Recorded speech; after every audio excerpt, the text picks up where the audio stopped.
20 years ago, James Dieugenio wrote Destiny Betrayed, and now he has updated it, and we'll bring him on the show now. James, how are you? Good evening, George. Good to have you with us. So you updated Destiny Betrayed. Tell me why. Well, I really wouldn't use the word updated. I would say it's been more or less 90% rewritten.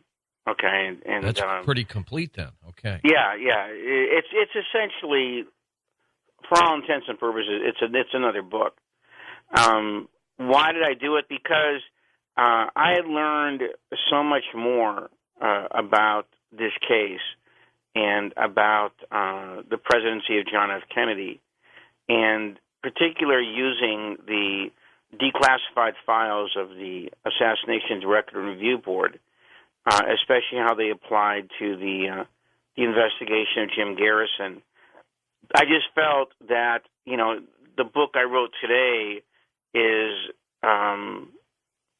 pretty much a night and day version because, maybe I should tell your listeners if they don't know. The ARB is the Assassination Record and Review Board that was set up in 1994 after Oliver Stone's film JFK created such a swirl of controversy about all the files that had not yet been declassified on the John F. Kennedy case.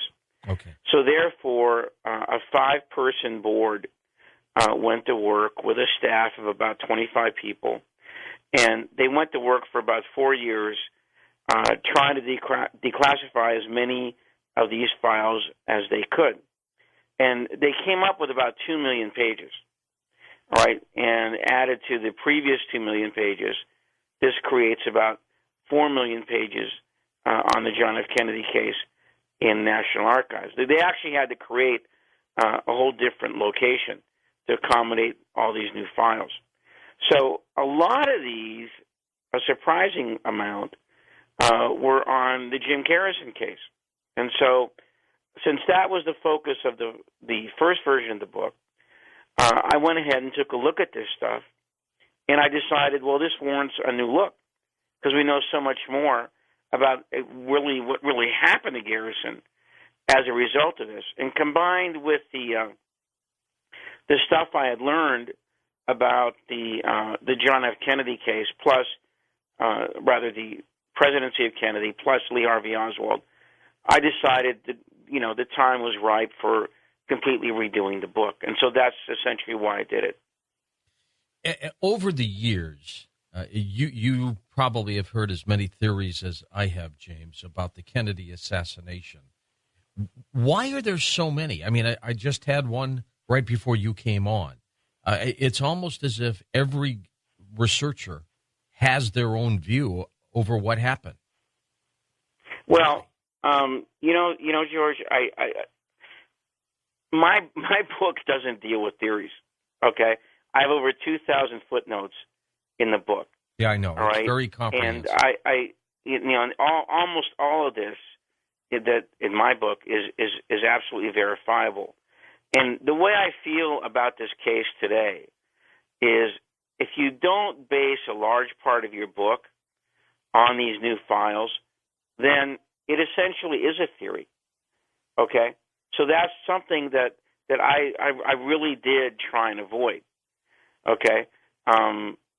So, in this particular case, because most of these secret files were stowed away for so many years, because they didn't start being declassified till 1994, for about 30 years, you had stuff that really wasn't based on anything, and it was essentially based upon, well, let's take a look.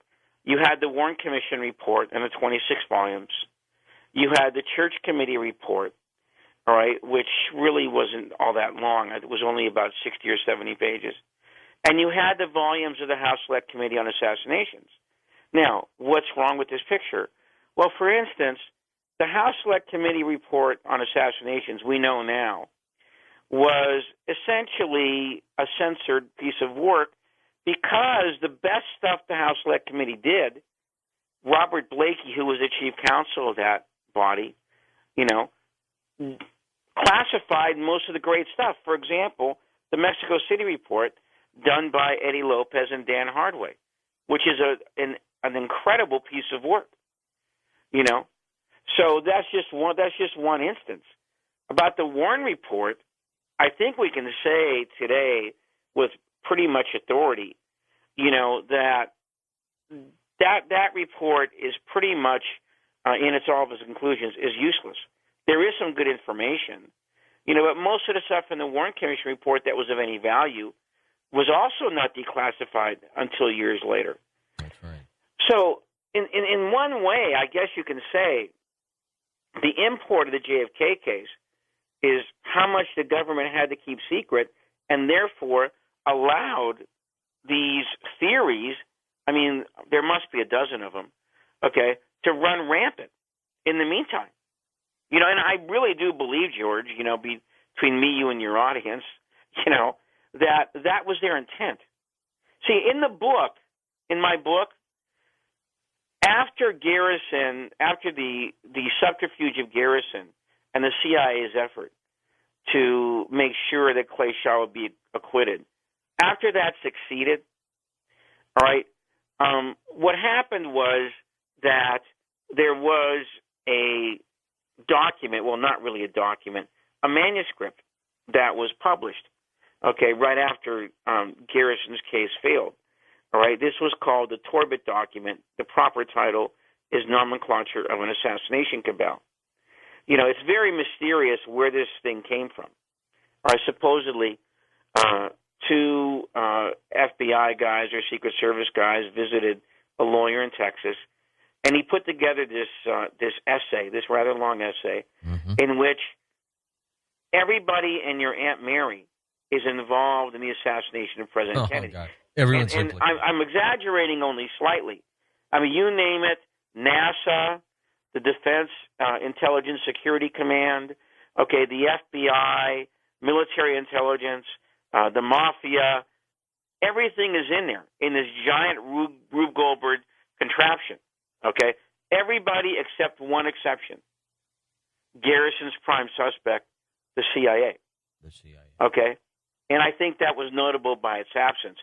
I think that this, in my book, I actually write that in my belief, this was a deliberate misdirection play by the powers that be to essentially make the research community get lost in the woods with all these different crazy theories. And this, of course, was a harbinger of what was to come, because now you were going to get all these, my God, dozens of theories about who and why Kennedy was killed. All right, and they played it perfectly. I didn't listen to your previous speaker. Okay, was this supposed to be Madame New killed Kennedy? Yes, that was his theory. Oh, I don't understand that at all. So I can't really comment on it. Was the idea that somehow Kennedy was responsible for the death of DM and his brother? Yeah, exactly. And she was ticked off. That's not true. See, that's based on, I could talk about that subject for a long time. See, I had always heard, James, that Kennedy was upset that DM was assassinated and felt that the CIA was running rogue on him.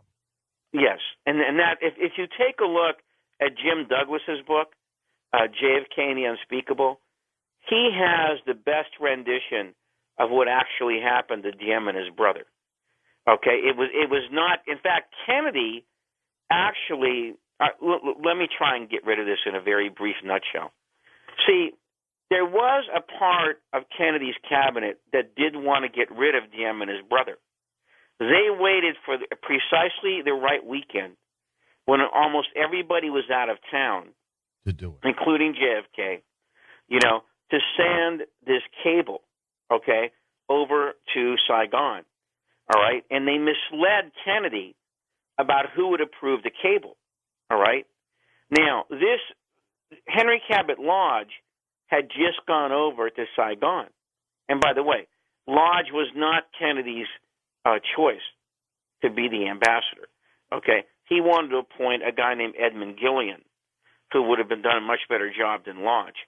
But Dean Rusk vetoed that choice, the Secretary of State. Lodge was part of the conspiracy to go ahead and get the cable and go ahead and enact the cable and show it to the military guys who wanted to overthrow Diem. What did the cable say? What? What did the cable say? It was essentially, if Diem does not change his ways, okay, then it's time to go ahead and encourage a new government. Okay. That was essentially what the cable said. Okay? But what happened is that Lodge did not do the first thing in the cable, which was he was supposed to show it to Diem. He never showed it to Diem. Okay? He went right to the military guys. All right? So when Kennedy gets back, all right, and he sees what has happened, he's furious. He's basically, saying, this kind of crap has got to stop. One of the guys who was involved in the plot to get the cable over there, Mike Forrestal, volunteered to resign, and Kennedy said, you're not worth firing. You guys owe me something now. So Kennedy then tried to cancel the cable. And there's actually an interview with Lodge on that PBS show, Vietnam and Television History, in which he says, Kennedy sent a cancellation cable over.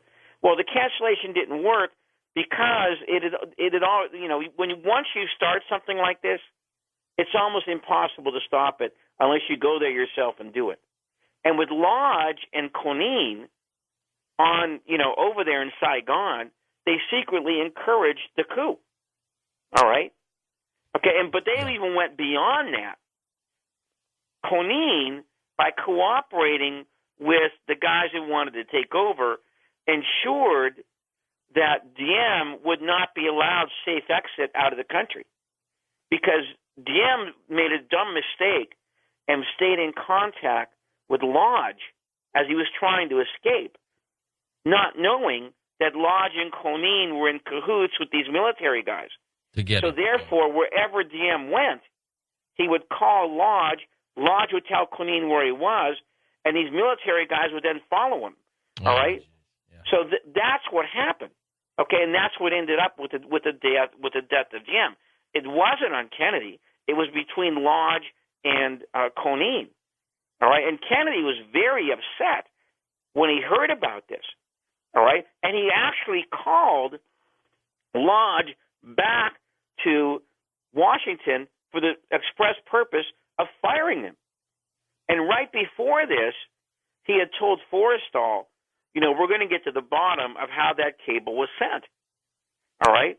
But unfortunately, when he calls back Lodge, for the purposes of firing, he's assassinated in Dallas. Therefore, Johnson is a new president. And what, of course, happens then is that, Johnson essentially tells Lodge that you're going to stay there, and we're going to go ahead and escalate this war. Which was the opposite thing of what Kennedy was going to do. All right. So that's that in a nutshell. If you want the whole story, JFK and the Unspeakable is probably the best source for that. Let's get into some of the things that you've documented here in your work, Destiny Betrayed, and what was it that was so dramatic that had you really rewrite the thing? Well, there were there was more than one thing. One of the really interesting things that I discovered is the whole size and scope of the effort to derail Jim Garrison. And this began in late 1966, and Alan Dulles was actually involved himself, with this personally, because he hires an electronics wizard by the name of Gordon Novell for the express purpose of wiring Garrison's office for sound. Okay? Because what's going to happen is the beginning of a counterintelligence program, and the only way you can do that is if you have to know what's going on inside the opposition's camp. Okay? And sounds like that was just the beginning. This effort would then go on, for all the way up to and beyond the trial of Clay Shaw. I've outlined in the book approximately 4 phases of this effort, and it goes on all the way to the trial, during Shaw's trial, and one of the most alarming things is when Richard Helms commissioned something called the Garrison Group, which was the actual task force inside the CIA, which was meant to design a counterintelligence program and task forces to counter Garrison. We know of 4 meetings of this group. There had to have been more. He actually said, your job is to design programs to counter Garrison before, during, and after the trial of Clay Shaw. And it wasn't until I really explored this in depth that I understood what Helms meant when he said after the trial of Clay Shaw. Because what the CIA was determined to do was actually 2 things. They were going to make sure that, number one, no prosecution ever again came out of New Orleans in the Kennedy case. And number 2, they were going to make an example of Garrison, to everybody else, to show what would happen if anybody really did try and bring another case in the Kennedy assassination. What was Garrison's motivation? What got him going into this in the first place, Jim? Oh, well, Garrison had, I think you know this, Garrison had first questioned David Ferrie back in 1963. All right. He made a mistake and turned him over to the FBI. The FBI essentially gave Ferrie a rubber stamp. Ferrie told him a whole bunch of lies, which, if Hoover was really interested, he could have seen through all those lies. See, I actually discuss Ferrie's FBI report, in the book. And I show that because of all the BS that Ferrie dumped out in this report, he should have been arrested. Because not only was he had lying, a file. Didn't he have a file on all this and everything else? The FBI? Ferrie. Didn't he have his own file on what looked like an assassination plot? Oh, yes, right. You did you read the book? Of course.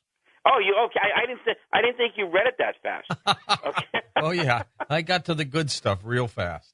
Oh, okay, all right. There was a file that called the bomb, in which Ferrie actually had these.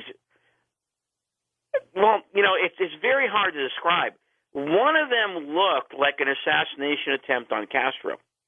It was drawn out like in a picture. Mm-hmm. The other one, the woman who saw it, said it looked like a diagram of Dealey Plaza. Yeah. With a tall building and an open car. And it even had streaks of bullets like going through the back of somebody and things like that. Right. And so that part of the book I actually title, did Ferrie and Shaw plan a murder? Okay. Well, anyway, back. Hold on for 1 second, James. We're gonna take this break. Let's come right back and get into this. We'll be back. If you go to our Twitter feed at coasttocoastam.com, upper right-hand corner, you can track us with, of course, our hashtag, Who Killed JFK, and then Webmaster Lex will be putting in some of your responses on our feed as well. So go ahead and do that if you would. Hashtag, Who Killed JFK. We're into that new technology, aren't we? Back in a moment as we continue talking about Destiny Betrayed right here on Coast to Coast AM. Well, with James Dieugenio, we're talking about his work, Destiny Betrayed. James, we were talking about Garrison and what his motivation was for getting involved in all of this. Because as he knew, it was a death warrant for his career, wasn't it? Well, yeah, he actually did say that. He said that in an interview. He said, I was perfectly aware that when I reopened the Kennedy case, my career, was about to go very possibly be the death warrant to my political career. And I'm really glad you read the book already, George, because one of the things I try and go into is that here is a guy if he would have stayed out of the Kennedy case, could very easily have been the senator from Louisiana. No because doubt. As I relate No this doubt. story, he was responsible for Governor McKeithen becoming governor. And then McKeithen invited him to run in 1968 as his lieutenant governor. And McKeithen ran unopposed that year. And I described this incredible story that Bill Alford, the assistant DA, told me about. Alford walks into Garrison's office. Garrison's on one phone, and Alfred sees that the cord from the other phone's in the trash can, but he hears this voice coming out of the trash can. So he asks Garrison, who's on the other phone? He goes, it's McKeithen. He wants me to run with him for lieutenant governor. I can't be bothered with this penny-ante political crap when I'm investigating the Kennedy case. I love it.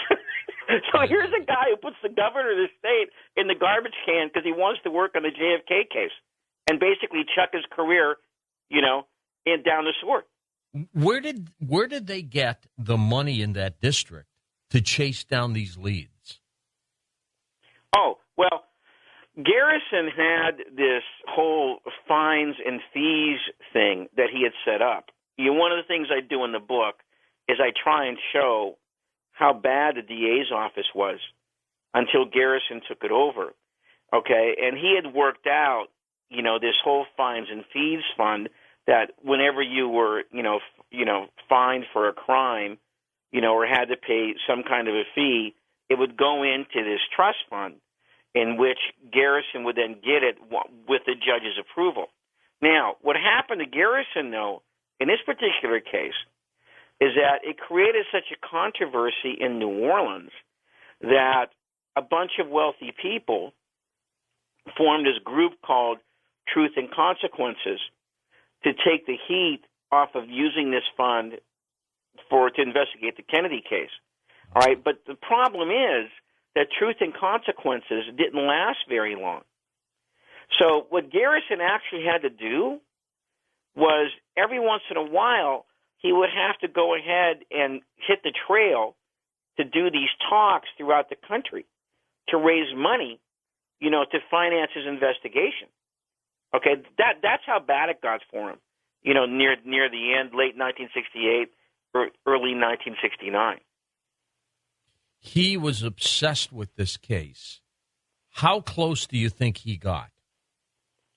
Well, there's no doubt that Garrison was very obsessed with the Kennedy assassination.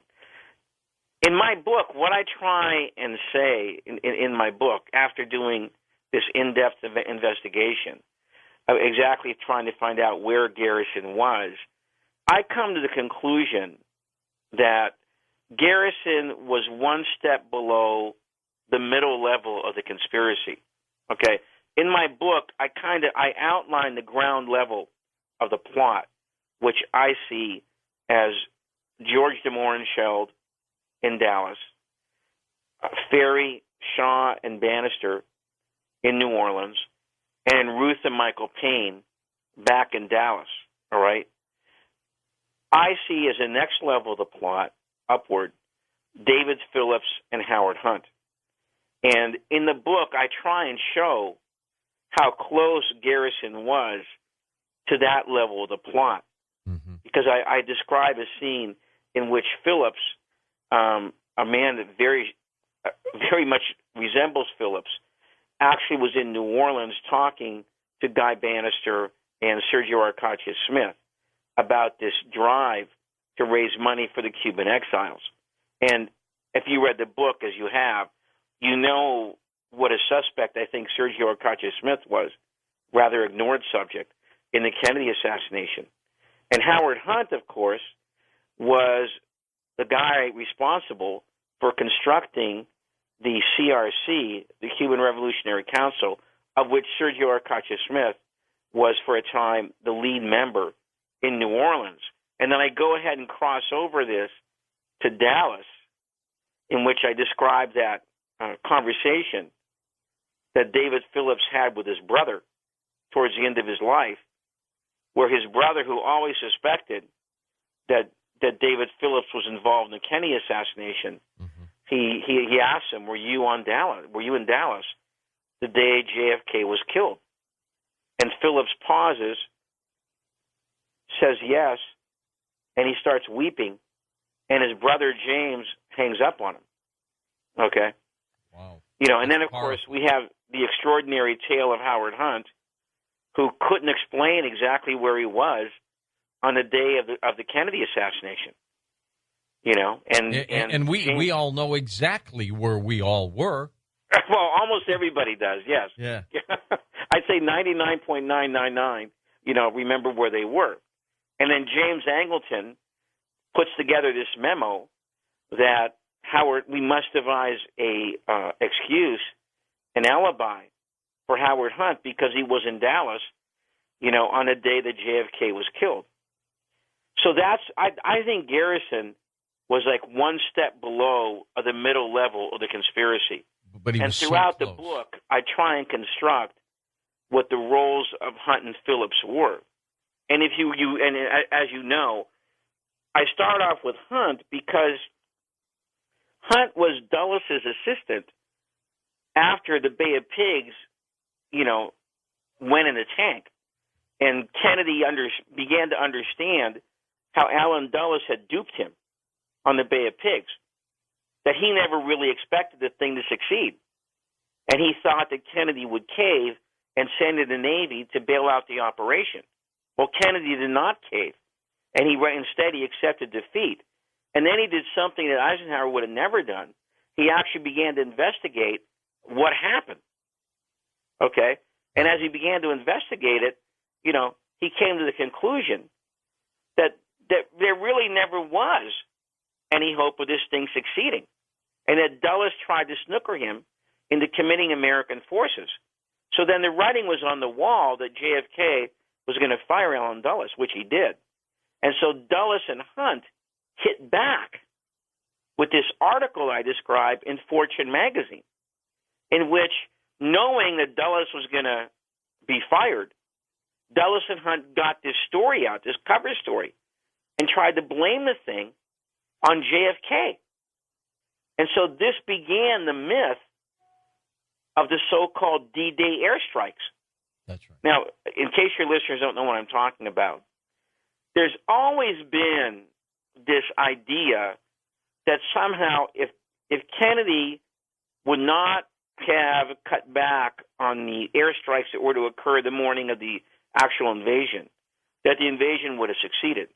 Well, this is malarkey as it stands because, as Lyman Kirkpatrick explained in the CIA's Inspector General report, even if those airstrikes would have been launched, the Cuban exile forces were outnumbered by a factor of 100 to 1.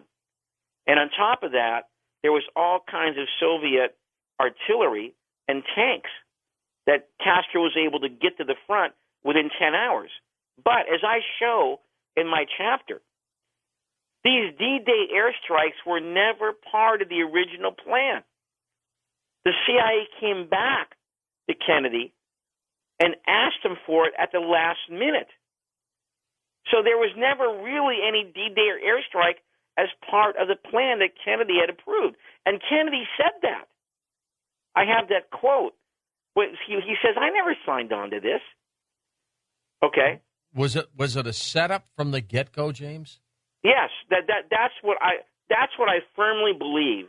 I firmly believe that this was all a setup by Dulles and Bissell to get Kennedy to commit to a plan that he never wanted to commit to.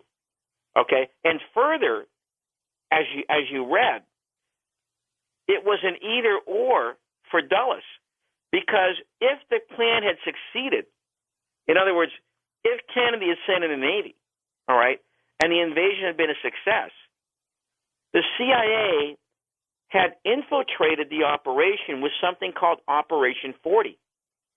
Operation 40 was an assassination team that was meant to eliminate, okay, not just the communists already on the island, but the more liberal parts of the Bay of Pigs force, which Kennedy had forced Howard Hunt to integrate into that 1,500-man army, specifically the socialist Manuel Rey, who Hunt despised. All right? And by the way, in the documentation on this is really kind of strong now. From about 3 or 4 very reputable sources, that Operation 40 really did exist. Okay, I asked John Newman about this, who was at one time preparing a book called Kennedy in Cuba.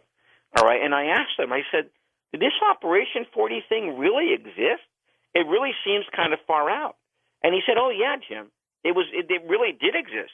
They were going to polish off, all the leftist elements within the Bay of Pigs invasion. So in other words... All at one time, right? What? All at one time they're going to wipe them out. Yeah, right. Once the invasion was successful and they went into Havana, they were going to get rid of these guys.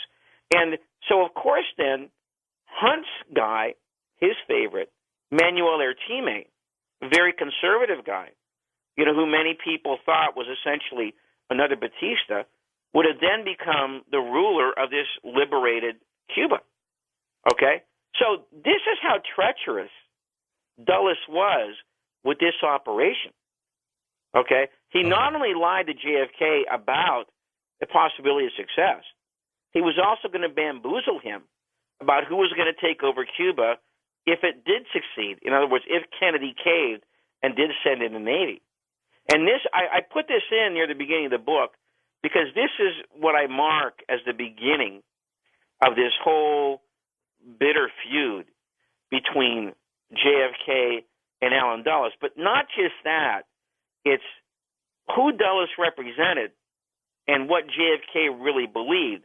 Because if you read the beginning of the book, what I tried to do was show how Kennedy's foreign policy was a complete break from what had existed up to that time, from the beginning of the national security state after World War II up until Kennedy's election. Yeah. And two guys very much responsible for that, of course, were Allen Dulles and his brother, John Foster Dulles, who essentially ran foreign policy under Eisenhower, one at the CIA and one at the Department of State. And I traced their careers back to Sullivan and Cromwell, the giant law firm in New York City, which essentially served the upper classes, the huge corporations of the United States, both here and abroad. And when Dulles became CIA director, he served those interests as CIA director, and I talk about some of the coups, successful and unsuccessful, that Allen Dulles did. For example, the one in Guatemala, the one in Iran, the attempt to overthrow Sukarno in 1957 in Indonesia, and the long, dragged-out attempt to get rid of Patrice Lumumba in the Congo. And what I did there is I showed how Kennedy's foreign policy was really opposed to this because Kennedy was an anti-colonialist. He did not want this imperialism in these developing areas of the Third World. And he began this at a very early stage of his career back in 1951. And so this culminates in the whole Bay of Pigs disaster. Okay? At what point, Jim, did they say Kennedy's got to go? Well, almost since he was elected. In my opinion, the plot to get rid of JFK really goes into effect in 1963. Okay, but I think, in my opinion, now here I want to be clear. This is something I don't know for sure, and I'm only speculating on this, but it's informed speculation. I believe that when Kennedy created that back channel to Castro, which is the beginning of 1963, when he's essentially calling off Mongoose, which he did after the missile crisis, and was now beginning to cut off all the monthly stipends to these Cuban exile groups that the CIA had financed since 1960, one by one, and then was cutting back Mongoose till by the summer of 1963, there really was no Mongoose. There was almost no operations against Castro at all. As Desmond Fitzgerald wrote to Lyndon Johnson. The whole second half of 1963, there were only 5 raids into Cuba. I believe that when they found that the CIA monitored that back channel that Kennedy had with Castro, and it was really heading into high gear in the summer of 1963 and beginning a normalization of relations between Cuba and the United States. Yeah, I believe that plus that and the combination that Kennedy was now really going to get out of Vietnam, I think those two things in early 1963, the writings on the wall, and I think that that's when the plans to get rid of Kennedy go into effect. These must have been treacherous people at the time. Oh, there's no doubt about that. Unbelievable. Yeah. There's no doubt about that. I mean, did you get to the part of the book where I describe Allen Dulles' meeting with Harry Truman? Yes, that came, and Dulles was a name I heard when I was 15 years old. How would I have heard? How would I have heard his name at that time, tied into the assassination at 15?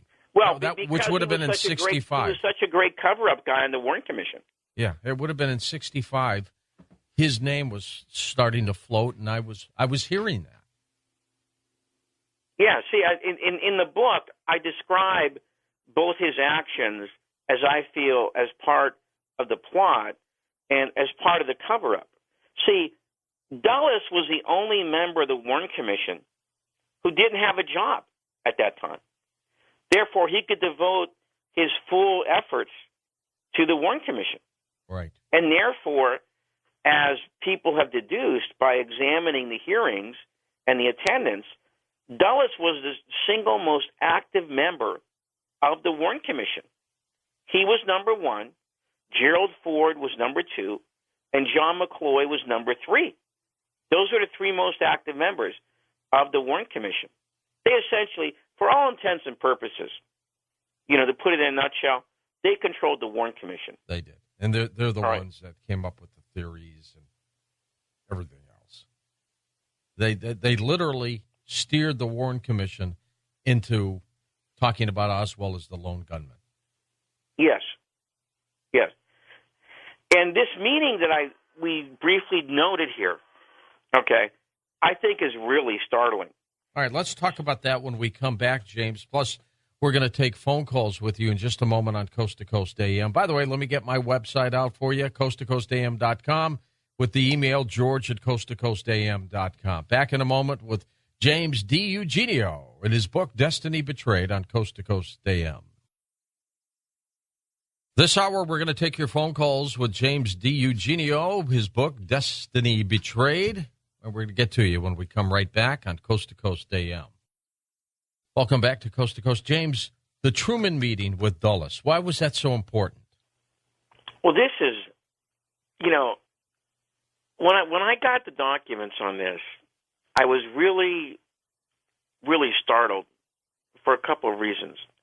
First of all, it's important to lay the background in of why Dulles went out to Missouri to meet Truman at this time. In December of 1963, Truman wrote this very famous editorial that only ran in a very few newspapers. And it essentially said that the CIA needed to be reformed because it had drifted off of its original mission plan.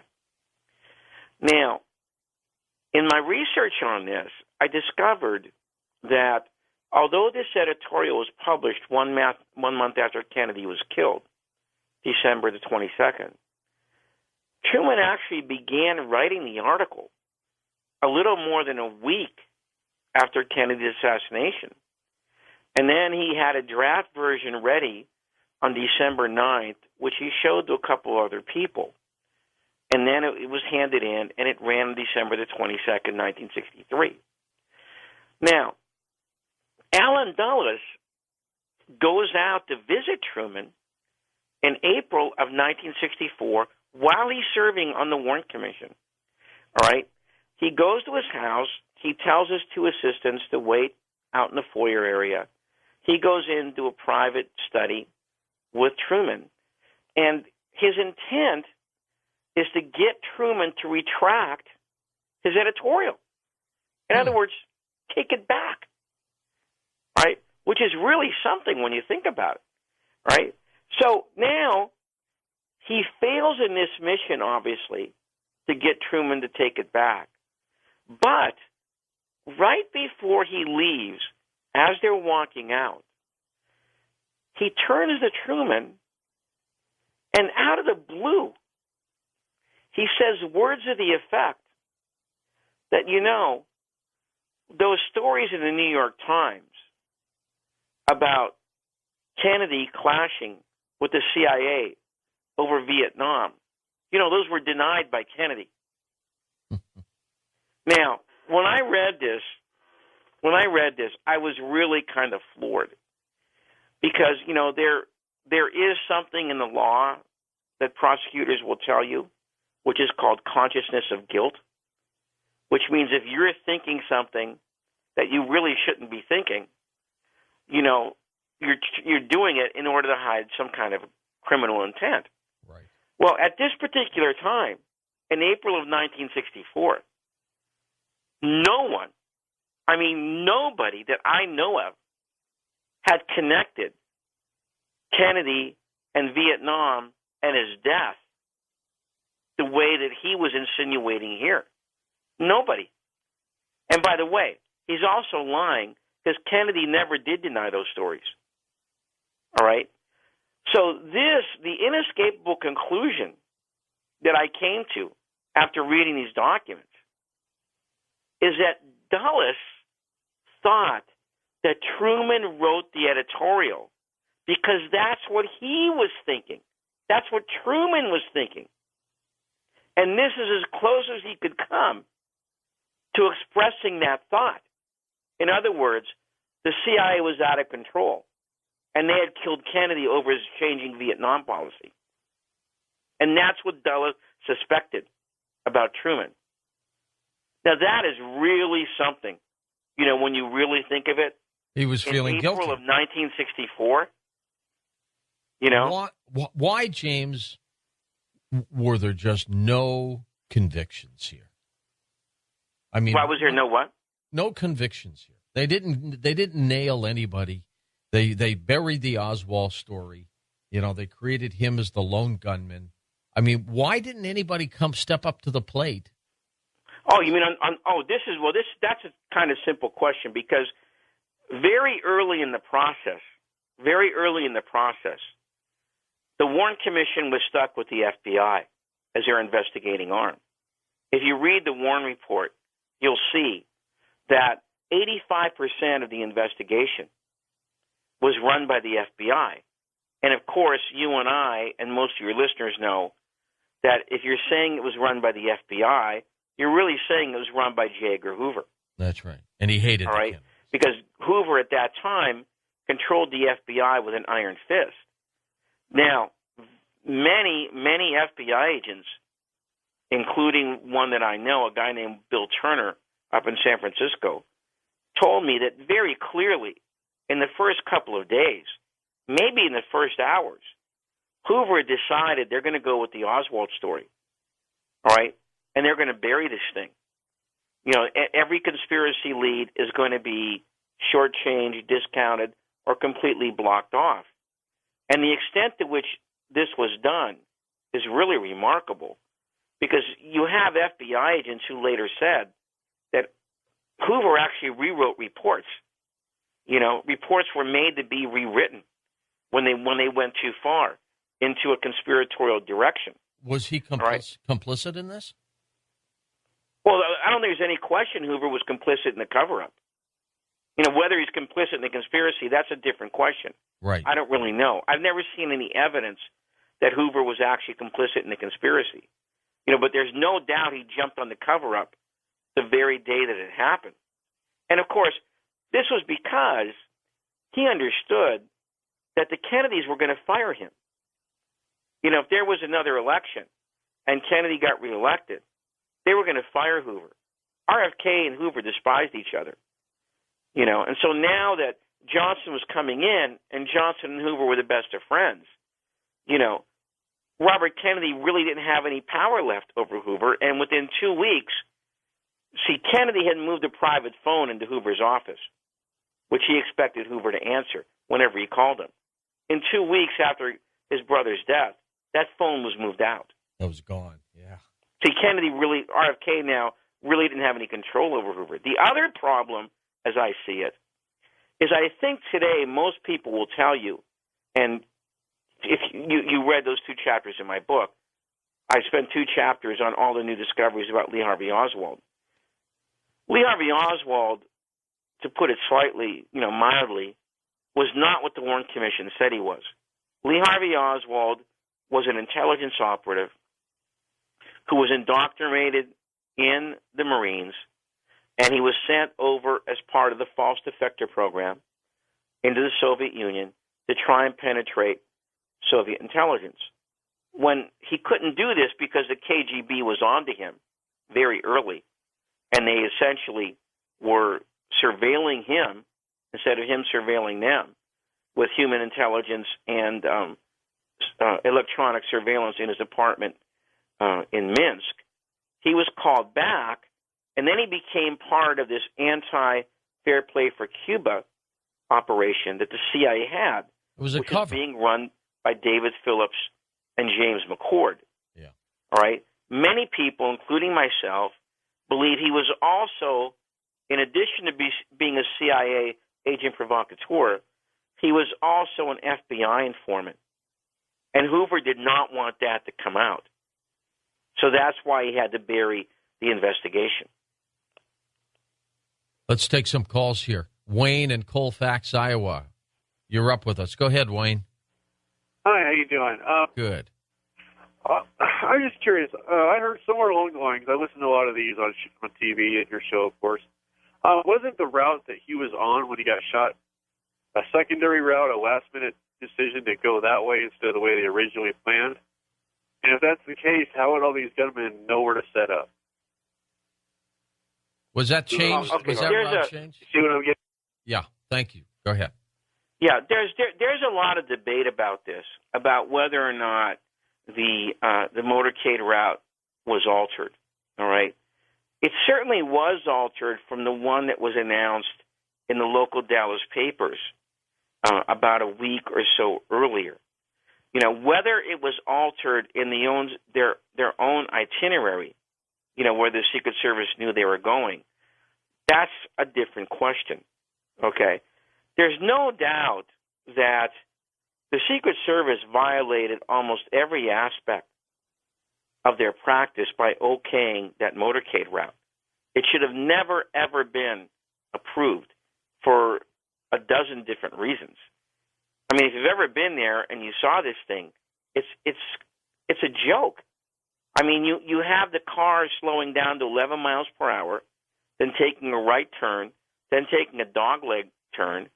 Right behind the car, there's these high buildings with a parking lot. Right in front of the car, there's a stockade fence with a parking lot.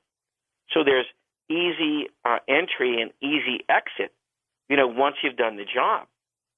So, whether or not that was the approved route is a question. Whether or not it was a horrendous choice by the Secret Service, there's no question at all about that. How many people were on the no, James, that day? What do you think? Okay, this isn't something that I specialize in, but it's something that I've done a lot of thinking about.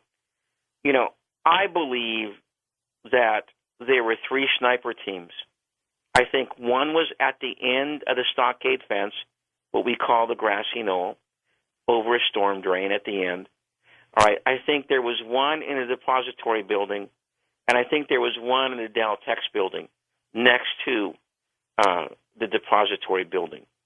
Now, if you talk to military guys, what this does is this produces what they call the perfect L-shaped ambush, in the sense that the target is going on an L route, taking a turn off of Maine onto Houston, then onto Elm, and you have an assassin at each point, at the beginning of the L, at the curve in the L, and at the end of the L. So It's therefore, it's what they call an overkill operation. There's no escape.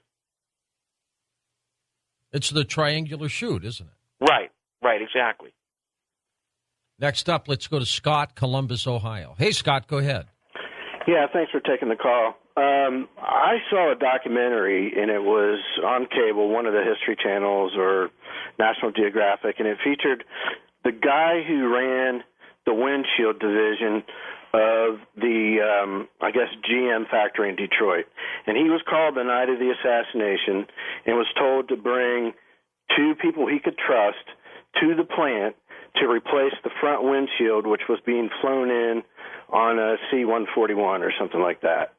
And this guy said that there were several bullet holes in the front windshield, and he had actually assembled his whole family in front of him because this guy was now dying of cancer because he didn't want any of them to get hurt, so he wanted them all on record.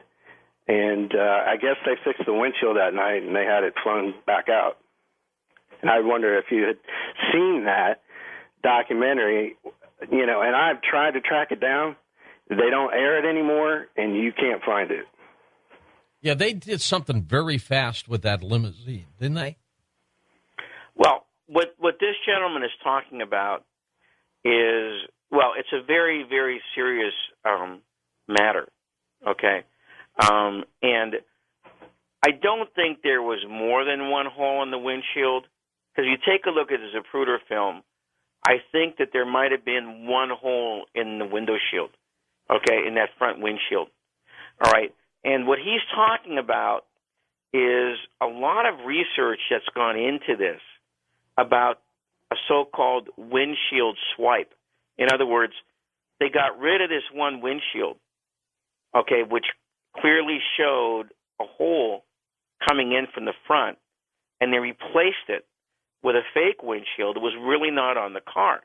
Now, there's a fair amount of evidence for this because there's, if I remember correctly, the late Doug Weldon. Doug Weldon was an attorney who did a lot of work on this point, and he actually wrote an essay on this. Well, they tampered with evidence then, James. Oh, yeah, well, I don't think there's any question about that. You know, he counted something like, I think, 6 or 7 witnesses who said that when the car pulled up to Parkland Hospital and they took Kennedy's body out, 6 or 7 people noticed this through and through hole in the front windshield, which, of course, the only way that would happen is through with a bullet. Okay, but so it could have come from the back out instead of the front in. Yeah, right? That's true. But most of the witnesses seem to think, you know, that it came from the front, from the way that the bullet hole looked. Okay, now if that's true, then what this gentleman caller who called in a couple minutes ago, that story follows them. And Doug Weldon did find a witness who said that the windshield was changed. Now, you just mentioned, George, a very good point about tampering with evidence. I'm sure you know another problem with the car is the bizarre story that a Secret Service agent, when the car was at Parkland Hospital, actually took a bucket and a sponge and started wiping down the inside of the car. Yeah. Yeah, which is absolutely preposterous. All right? So, yes, there definitely was an alteration of the crime scene. Which is the worst police you could do. Yeah, it really is. And this is the death of the president. It just doesn't make any sense. Right. Well, many people think that was not an accident. You know, that the wiping down of the inside of the car, that wasn't an accident. Right, exactly. And there might have been some prints there on things they wanted to get rid of. Who knows? Well, there might have been not just that, but there might have been a kind of blood splatter pattern that they did not want to stay there. That's right. That's absolutely true. Next up, we go to Pennsylvania. Jim's turn east of the Rockies. Go ahead, Jim. Yes, I think one of the things that I've found over the years that makes it hard to discuss the assassination is most folks are not aware of a couple of basic things. Now, if you're in the business, you know something that a conspiracy under Title 18, Section 371 of the United States Code defines, it basically talks about a conspiracy as one or more people conspiring to do something that's illegal under federal statutes. See, most people think if you have a lone gunman, there's no conspiracy, and that's not true. They think conspiracy equals two or more gunmen. So where I'm going at is this. There was a guy named George de Mortenshield, and I might be pronouncing his name incorrectly. I don't know if you've come across that name. Yeah, we were talking about him earlier. I'm sorry, I tuned in a little bit later. That's all right. But the bottom line is, I believe he facilitated Oswald getting the job at the book depository on or about October 15th of 1963.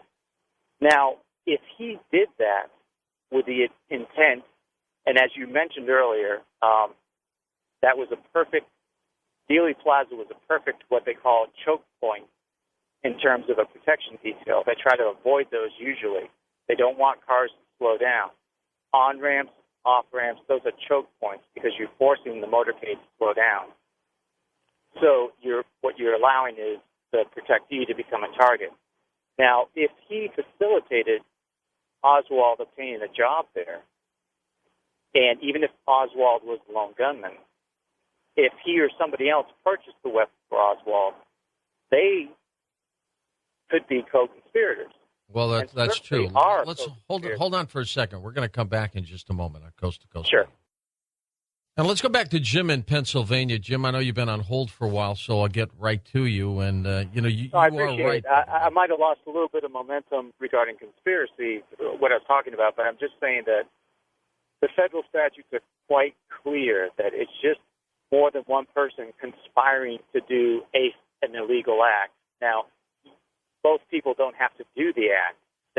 The co-conspirators can be involved in the planning. Now, earlier you mentioned a Secret Service agent who washed the inside of a vehicle. If that was part of trying to cover up something, then that person would also be a co-conspirator. Personally, I would not say that Secret Service agent was probably part of something. I think that one of the things you have to slice very carefully is there was the grief associated with this event that can skewer somebody's judgment regarding. Yeah, but these people are professionals, though, Jimmy. These people are law enforcement experts. They should not get emotional. You're right, and I agree with you totally. Even law enforcement personnel sometimes and many times make mistakes about those things. But I think one of the most ridiculous things about the lone gunman theory and people who stick to this, it was Oswald, he acted alone, is simply the magic bullet itself. In the history of ballistics, if I've got this right, they found this bullet on a stretcher. In the history of ballistics, has a round ever fallen out of a body and lain next to it, on a stretcher? I mean, that's just not reality. And, and holding that up is the object that killed John F. Kennedy. It's ridiculous. I know. Any ballistics expert will tell you that's just whole not thing. possible. Well, will we ever get the answers? That's the thing. Jim, let me let you wrap up. Go ahead. Yeah, but what I was going to say is, when you attack that one thing, and if you were to successfully bring it down, then the whole house of cards starts to fall down. If you attack the bullet, if you had enough people talking about this thing, that's just not possible. We've never seen that before. How did that? You would have to have a physician actually extract the bullet from the body.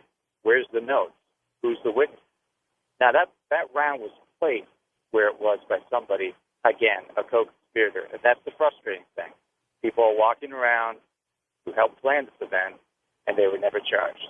Thank you for taking my call. All right, and we'll be back with more calls in just a moment on Coast to Coast AM. James, next year will be the 50th anniversary of the assassination of Kennedy. Will we ever see any more documents? Is there anything out there that might be of any scope and magnitude to help us get the answers here? Oh, well, I don't think there's any question that even after the ARB, there's documents the ARB did not get to. And there's more than one person who has been at the National Archives that will tell you that that's the case. In retrospect, although the ARB was a very good idea, the ARB was, number one, undermanned. They didn't have enough people working for them. Number two, it was underfunded. They didn't have enough money. And number three, it didn't last long enough. It lasted about 4 years, but it actually took them quite a while to get up and running. So they were really only operating for about 3 years. And the amount of documents the federal government is hiding on this, all right, made it, I think, pretty much impossible to do the job in that period of time under those circumstances. So the answer to your question, yes, I do believe that there's some important documents that are still out there. Now, are they enough to actually solve this case once and for all? I kind of doubt that. I think we've come about pretty close to doing the best job we possibly can now. So I don't think there's going to be any literal smoking gun documents in there. But although there's still information coming out, I mean, I'm sure you know about the famous Curtis LeMay tape, right? Tell me more about that. Okay. Last year, they discovered that the Air Force One tape that was recorded as the plane was leaving Dallas and going back to Washington, all right, they found a missing segment on it. And this is one of the things the ARB was looking for, because most people believe that tape on Air Force One was edited. In other words, the one we have at the National Archives was not the whole tape. Well, it turns out somebody found a certain part of that tape, about 20 minutes of it. And part of this tape, on part of this tape that we can hear now, a guy named Colonel Dorman, who is Curtis LeMay's aide-de-camp, is trying to locate where LeMay is in the air at that time as the plane is going back to Washington, and he's doing it through Air Force One. Now, why is that so interesting? Because most people know that LeMay and Kennedy knocked heads during the missile crisis. LeMay wanted to go ahead and invade the island and bomb the island, which we now, of course, know would have led inevitably to World War III and nuclear holocaust, because the Russians had moved in tactical nuclear weapons to stop any invasion, of Cuba. And those tactical nuclear weapons had a range of 90 miles. That was the cruise missiles. And then what they call the Luna land-to-land missiles had a range of 30 miles. So any invasion force would have been vaporized, and that would have provoked World War III undoubtedly. No, right? No question. No question. And then the other thing is that LeMay was much more hawkish on Vietnam than Kennedy was. Kennedy wanted to withdraw. So, and finally, let me put the last link into this puzzle. There's more than one report that says that LeMay was at Bethesda. In other words, the medical center where the body, Kennedy's body, ended up that night. And, of course, one of the things I detail in my book is at the trial of Clay Shaw, Dr. Pierre Fink testified on the stand under oath as to the question, why did the pathologist not dissect the track of Kennedy's back wound? In other words, why didn't they split it open to see if it came from the front or came from the back, and whether or not it went all the way through Kennedy's body? Well, Fink did not want to answer that question. He avoided it like 8 times. Gosh. Finally, the attorney asked the judge to request the witness to answer the question. And when Fink had to answer the question, he finally said, because they were told not to, by a certain general who was in the room that night. So in other words, the military was controlling the autopsy of President Kennedy, and some witnesses say LeMay was there. And LeMay was, through his assistant, was being tracked that afternoon. So this leads to the question, was it LeMay who was telling these doctors not to dissect the back wound? Okay, now, I don't have to tell your listeners why that's such an important operation, because there's been years of debate on, A, whether or not that wound actually went all the way through Kennedy and from which direction it was fired. Well, and we're never going to really know, although we have very strong suspicions about it, but we're never really going to know because the pathologists did not do their job. No. And we now know that they were stopped by the military. Maybe Curtis LeMay. And had that bullet been fired from the front, we knew Oswald either, one, didn't do it, or two, there were many gunmen. Correct. Scott in San Diego, welcome to the program. Scott, go ahead. Hi, George. It's Thanksgiving. We have a lot to be thankful for. Your program, of course. And, Jim, your dedication and your tenacity. I'm looking forward to reading the book. I think the other caller was on the right track. I know you don't like to talk about the single bullet theory, but even with a lie, we can learn something. For instance, I believe in the Garrison case against Clay Shaw, it came out in the trial, and we're talking over 40 years ago, that more lead was lost from the so-called magic bullet than is missing from the bullet itself. And it remains in Governor Connolly today, who's buried somewhere in Texas. The other thing is, when they test-fired the rifle at goat carcasses through bone and even human cadavers, they never could get a bullet to match the pristine condition of the so-called magic bullet, no matter how they tried up at, I believe, Edgewood Arsenal in western Maryland. So even from a lie, we can learn something about the case. So it's more of a statement than a question. If you want to comment on it, that'll be great. And, Jim, this is Scott down in San Diego, and I just appreciate your work. I've been following you for years. There you go, Jim. Thank you, Scott. Well, he's correct, of course. When they did try and test fire the rifle, they couldn't get a bullet that is as unscathed and as pristine as CE-399. And yes, there is very likely more lead in Conley's body than is missing from the bullet, which, of course, is impossible because the whole cannot be greater than the sum of its parts. All right? So, yeah, this is all. The single bullet theory is, I talk a little bit about this in the book. The single bullet theory, the magic bullet, whatever you want to call it, was simply a diversion. And it was a diversion at that time. And the people who made it up, mainly Arlen Specter, as backed up by the Warren Commission, understood that they were covering something up, that what they were talking about was pretty much impossible. And today, of course, there's even stronger evidence that it never happened, okay, because through the work of John Hunt, we now know that Robert Frazier, the FBI agent in Washington, received something called the stretcher bullet at 7:30 the night of the assassination, which is impossible because Elmer Lee Todd, the FBI agent who's supposed to deliver that to him, didn't get CE-399, the stretcher bullet, until 8:45. So how could Frazier have the stretcher bullet before Elmer Todd gave it to him?